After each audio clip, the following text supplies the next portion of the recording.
ይህ ኢትዮ ኤርላይንስ ነው። በቅድሚያም አርዕስተ ዜናዎቹን እናሰማችሁ።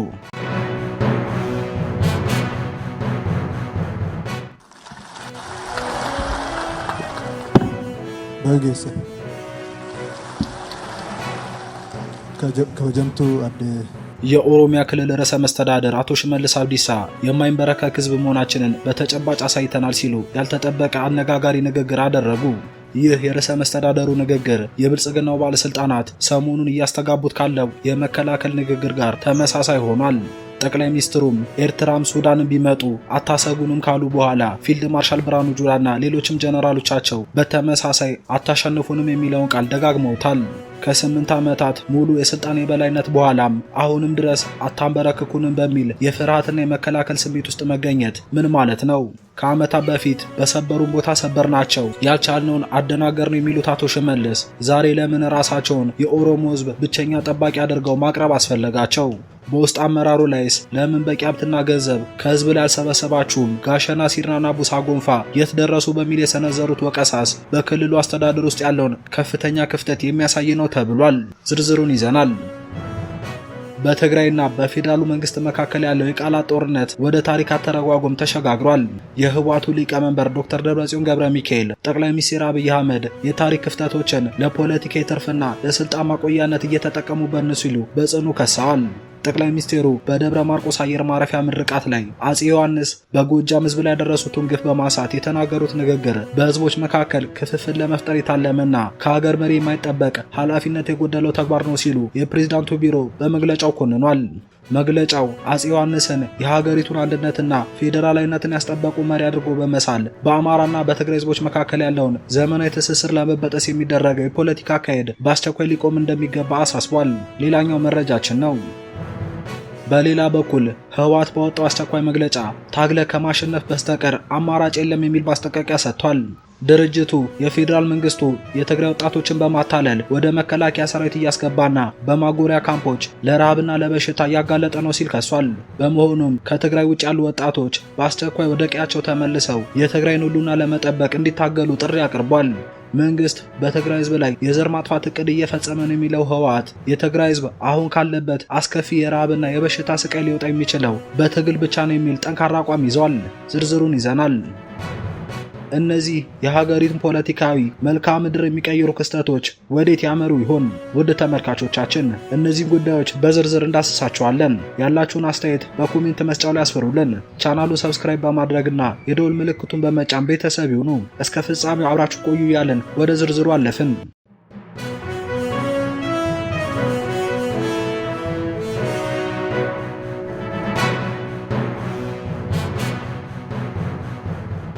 በመጀመሪያም የኦሮሚያ ክልል ርዕሰ መስተዳደር አቶ ሽመልስ አብዲሳ የክልሉን መንግስት የሥራ አፈጻጸም ግምገማ ተከትሎ ባደረጉት ንግግር የማይንበረከክ ህዝብ መሆናችንን በተጨባጭ አሳይተናል ሲሉ ገልጸዋል። ርዕሰ መስተዳድሩ አክለውም የኦሮሞን ህዝብ ዘላቂ ጣፈንታ ዋስትና የሚያስገኝ ስርዓት መገንባታቸውን ተናግረዋል። ይሁንና ይህ ንግግር ከ8 ዓመታት በላይ በስልጣን ላይ ከቆየ መንግስት መሪው ዘንድ አሁንም ድረስ የሚደመጠውን አታሸንፉንም፣ አንታበረክኩንም የሚል መከላከያ ተኮር ንግግር ዳግም ያስነሳ ሆኗል። የአቶ ሽመልስ አብዲሳ የቅርብ ጊዜ መገለጫዎች ሰሞኑን ከተለያዩ የኦህዴድ ብልጽግና ከፍተኛ አመራሮች ሲደመጡ ከነበሩት ማብራሪያዎች ጋር ፍጹም የተናበቡ ናቸው። ከዚህ ቀደም ጠቅላይ ሚኒስትሩ ቢቀናጁብንም ሱዳንም ኤርትራም ትግራይም በአንድነት ቢመጡ ቅንጣት ታክል አታሰጉንም ማለታቸው ይታወሳል።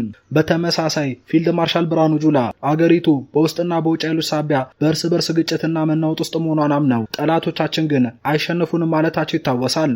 ሌተናል ጀነራል አለምሸት ደግፌ፣ ጀነራል መሐመድ ተሰማና አቶ ተመስገን ጥሩነህም በተለያዩ መድረኮች ላይ ተመሳሳይ አታንበረክኩንም የሚል መልእክት ማስተላለፋቸው አይዘነጋም። ይሁንና ከ8 ዓመታት የስልጣን ጉዞ በኋላም አሁንም ድረስ አታሸንፉንም የሚለው ንግግር በዋነኛ መሪዎች አፍ መደጋገሙ በርካታ መሰረታዊ ጥያቄዎችን እያስነሳ ይገኛል። የአቶ ሽመልስ አብዲሳ የፖለቲካ ንግግሮች ከዓመታት በፊት ከነበራቸው ይዘት አሁን ላይ የተለየ መልክ እየያዙ መምጣታቸውን ታዛቢዎች ያነሳሉ።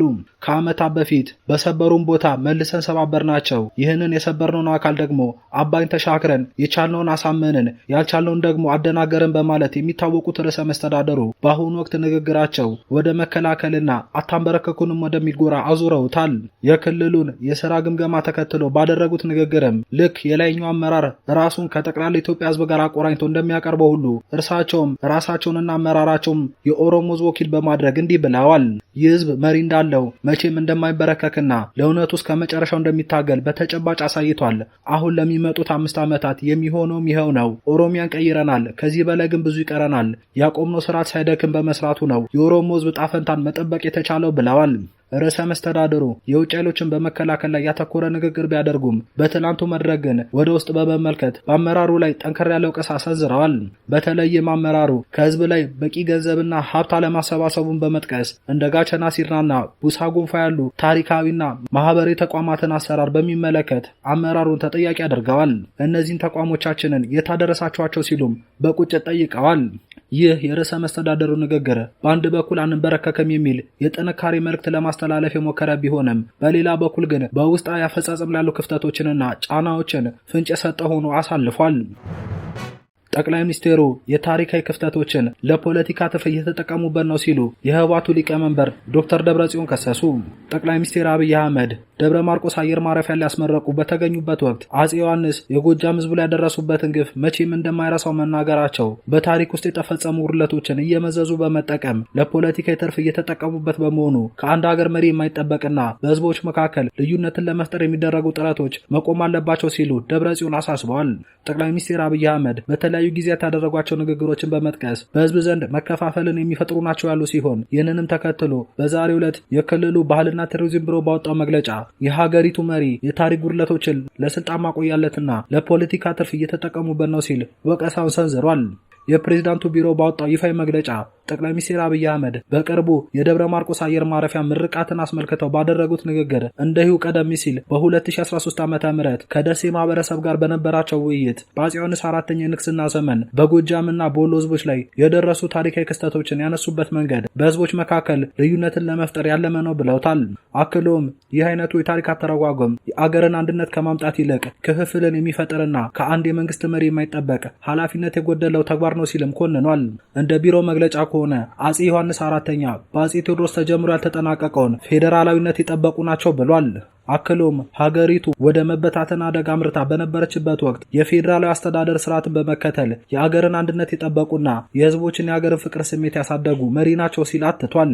ቢሮ ለዚህ ማረጋገጫ ነበር ያለውን ንጉሠ ነገስቱ አማርኛን የቤተ መንግስት የሥራ ቋንቋ ማድረጋቸውንና ከውጭ ወራሪዎች ጋር በተደረጉ ፍልሚያዎች የኢትዮጵያን ሉዓላዊነት ለማስጠበቅ ሲሉ ህይወታቸውን እስከ መስጠት የደረሰ ተጋድሎ ማድረጋቸውን በታሪክ ማስረጃነት ጠቅሷል። ቢሮ በታሪክ ወደ ኋላ በመመለስ የአድዋን ጦርነትና በወቅቱ ትግራይ ላይ ስለደረሰው የኢኮኖሚ ጉዳት በማንሳት አፄ ዮሐንስም እንደ ሌሎች ነገስታት ሁሉ በዘውዳቸው በሀገራቸው አንድነትና ሉዓላዊነት ላይ በመጡ አካላት ላይ እርምጃ እንደሚወስዱ አንስተዋል። ቢሮ ይህ አይነቱ አካሄድ በተለይም በአማራና በትግራይ ህዝቦች መካከል ያለውን የዘመናት ባህላዊ፣ ማህበራዊና ስነ ልቦናዊና ጂኦግራፊያዊ ትስስር በመበጠስ በስልጣን ላይ ለመቆየት የሚደረግ ፖለቲካ አካሄድ መሆኑን ገልጾ ድርጊቱ በአስቸኳይ ሊቆም እንደሚገባ አሳስቧል። ቢሮ ሐሳቡን ሲያጠናቀቅ ደግሞ በአማራና በትግራይ ህዝቦች መካከል ያለው ታሪካዊ ትስስር በሚከፋፍሉ ንግግሮች የሚላላ እንደሆነ የገለጸው ቢሮ የሁለቱ ክልል ህዝቦችም ለሰላም፣ ለዲሞክራሲና ለልማት የሚያደርጉትን የጋራ ትግል አጠናክረው እንደሚቀጥሉ እምነቱን ገልጿል። ይህ በእንዲህ እንዳለ ታግለህ ከማሸነፍ በስተቀር አማራጭ የለም ሲል ህወሓት አስጠነቀቀ።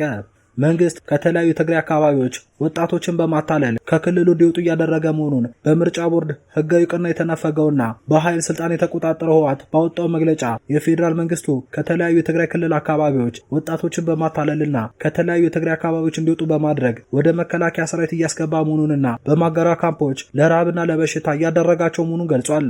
ድርጅቱ ይህንን የመንግስት አካሄድ በመቃወም ከትግራይ ውጭ የሚገኙ ወጣቶች በአስቸኳይ ወደ ክልላቸው ተመልሰው የትግራይን ህልውና ለማስጠበቅ እንዲታገሉ ጥሪ አቅርቧል።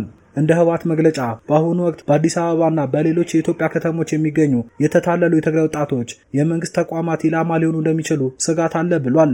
መንግስት ከክልሉ ያስወጣቸውን ወጣቶች የተወሰኑትን በተለያዩ የጦር ግንባሮች እንዲዋጉ ያደረገ ሲሆን ሌሎች ደግሞ በማጎሪያ ካምፖች ውስጥ በማቆየት ለከፍተኛ ስቃይ እየዳረጋቸው ይገኛል ሲል ድርጅቱ ከሷል። በመሆኑም ከትግራይ ውጭ ያሉ ወጣቶች ወደ ቀያቸው ተመልሰው ከህዝቡ ጋር በጋራ መታገል ብቻ ዘላቂ መፍትሄ እንደሚያመጣ አስገንዝቧል። በተጨማሪም መግለጫው የፌዴራል መንግስቱ በትግራይ ህዝብ ላይ የዘር ማጥፋት እቅድ በማስፈጸም ጦርነቱን እያጠናከረ ነው ሲል ይከሳል። በአሁኑ ወቅት የትግራይ ህዝብ በክረምት ወቅት በመጠለያዎች ውስጥ በብርድ በበሽታና በራብ እየተሰቃየ እንደሚገኝና በቁጥጥር ስር በዋሉ የትግራይ አካባቢዎች የሚኖረው ህዝብ ደግሞ በማንነቱ ምክንያት ግድያና ስቃይ እየደረሰበት መሆኑ ተጠቅሷል። በቀሪው የትግራይ ክፍል ደግሞ በተጣለው እገዳ ምክንያት ህዝቡ ለከባድ አደጋ መጋለጡን የገለጸው ህወሓት ይህም የብልጽግና መንግስት የትግራይን ህዝብ ለማጥፋት ስቃዩን ለማራዘም ቀደም ሲል ያዘጋጀው ስልታዊ እቅድ ለማሳካት እየሰራ መሆኑን ማሳያ ነው ብሏል። ድርጅቱ አሁን ካለው ፈታኝ ሁኔታ ለመውጣት ታግለ ከማሸነፍ በስተቀር ሌላ አማራጭ የለም የሚል አቋም የያዘ ሲሆን በመግለጫው ማጠቃለያ ላይም በዚህ ፍትሃዊ ትግል ውስጥ መሳተፍ ታሪካዊ ክብር መሆኑን በመጥቀስ የትግራይ ህዝብ የሚያደርገው ትግል በመጨረሻ ድልን እንደሚያቀዳጅ ሙሉ እምነት እንዳለው አስረድቷል። በመጨረሻም በአዳማ ከሰሞኑ አከራካሪ በሆኑ ጉዳዮች ላይ የብልጽግና ፓርቲ ማዕከላዊ ኮሚቴ ስብሰባ ማካሄዱ ታወቀ። በፓርቲው ምክትል ፕሬዝዳንት አቶ አደም ፋራ የተመራውና ከየክልሉ የተውጣጡ ከ300 በላይ አባላት የተሳተፉበት በዚህ ስብሰባ ላይ ፓርቲው ለሀገራዊ ምክክሩ እንደ አቋም የያዛቸውና ሊተገበሩ ይገባል ያላቸው አጀንዳዎች ቀርበው ሰፊ ክርክር ተካሂዶባቸዋል። በተለይም ለሀገራዊ ምክክሩ የተዘጋጁና አከራካሪ የሆኑ የህገ መንግስት ማሻሻያ ሀሳቦች በሁለት የፓርቲው ከፍተኛ አመራሮች የቀረቡ ሲሆን ከነዚህም መካከል የራስን ዕድል በራስ የመወሰን እስከ መገንጠል ከሚለው ህገ መንግስታዊ ድንጋጌ ውስጥ እስከ መገንጠል የሚለው ሐረግ እንዲሰረዝ የሚለው ይገኝበታል። በተጨማሪም የኦሮሚያ ክልል በአዲስ አበባ ላይ ያለው ልዩ ጥቅም የሚለው ድንጋጌ ቀርቶ ወደ ጋራ ጥቅም እንዲቀየር የሚል ሀሳብ ቀርቧል። አሁን ያለው የክልሎች አወቃቀር ለሀገር አንድነት ስጋት ነው ተብሎ ስለሚታመን ክልሎች በቋንቋና በማንነት ሳይሆን በጂኦግራፊያዊ አቀማመጥና በኢኮኖሚ ትስስር ላይ ተመስርተው እንዲዋቀሩ የሚል አጀንዳ በዋነኝነት ቀርቧል ተብሏል። ከዚሁ ጋር ተያይዞም አዲስ አበባና ድሬዳዋ ራሳቸውን የቻሉ ክልሎች እንዲሆኑና በፌዴሬሽን ምክር ቤት ውስጥ ውክልና እንዲኖራቸው የሚሉ ነጥቦች ተነስተዋል ተብሏል። በመሬት ባለቤትነት ረገድም መሬት የመንግስትና የህዝብ ብቻ መሆኑ ቀርቶ የግል ባለቤትነትን እንዲያካትት ይህም መሬትን እንደ አስፈላጊነቱ ለመሸጥና ለመለወጥ እንዲሁም ለኢንቨስተሮች ዋስትና ለመስጠት እንዲያስችል ማሻሻያ እንዲደረግ ተጠይቋል። ከቀረቡት አጀንዳዎች መካከል በተለይ ክልሎች በማንነት ሳይሆን በጂኦግራፊና በኢኮኖሚ ይዋቀሩ የሚለውን ሐሳብ የኦሮሚያ ልዩ ጥቅም ቀርቶ የጋራ ጥቅም ይሁን የሚሉት ነጥቦች የኦሮሚያ ክልል አመራሮች በጽኑ ተቃውሞታል ተብሏል። ክቡራን ተመልካቾች ለአሁን ያዘጋጀናቸው መረጃዎች እነዚህን ይመስሉ ነበር። ያላችሁን አስተያየት ኮሜንት ላይ በመጻፍ ያጋሩን። ቻናሉ ሰብስክራይብ እና የደወል ምልክቷን በመጫን ትኩስና አዳዲስ መረጃዎችን ማግኘቱን ያረጋግጡ እያልን በቀጣይ መረጃዎች እስከምንገናኝ ተሰናበትን።